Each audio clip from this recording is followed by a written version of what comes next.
Chers apprenants, bonjour et bienvenue dans une nouvelle vidéo sur ma chaîne. Notre leçon d'aujourd'hui est une leçon de vocabulaire, sens propre et sens figuré.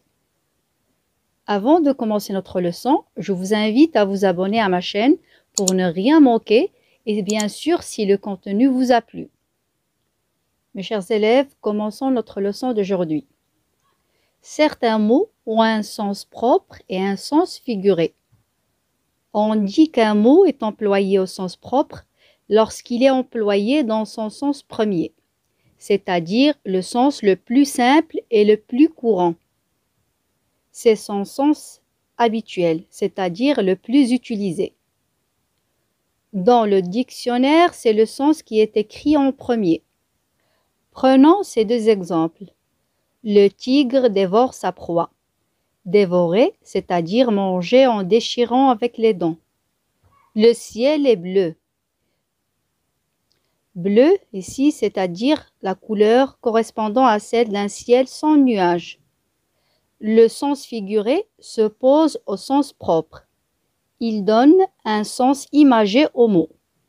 Par exemple, Sophie a dévoré les livres. Dévorer ici, ça veut dire lire avec passion. Une peur bleue, c'est-à-dire une violente peur, très grande frayeur. Avoir une peur bleue signifie le fait de craindre énormément quelque chose. Chers apprenants, voici quelques expressions avec des mots désignant des parties du corps utilisées au sens figuré. Commençons par le mot tête. Avoir la tête ailleurs, c'est-à-dire penser à autre chose, être distrait. Être une tête, c'est-à-dire avoir de grandes capacités intellectuelles ou de grandes connaissances. Faire la tête, c'est-à-dire bouder.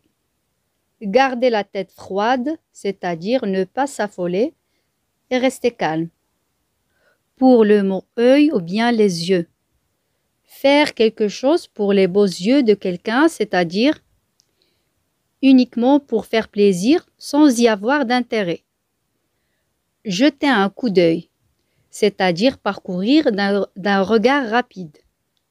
Pour le mot bouche, de bouche à oreille, c'est-à-dire sans publicité, confidentiellement. Avoir toujours un même mot à la bouche, c'est-à-dire se répéter constamment, parler toujours du même sujet. Pour le mot oreille, casser les oreilles, c'est-à-dire faire trop de bruit. Mettre la puce à l'oreille, c'est-à-dire intriguer, éveiller des doutes et des soupçons. N'écouter que d'une oreille, ça veut dire être inattentif. Prêter l'oreille, c'est-à-dire essayer d'entendre, écouter avec attention. Pour le mot langue, avoir perdu sa langue, ne pas répondre quand on est interrogé.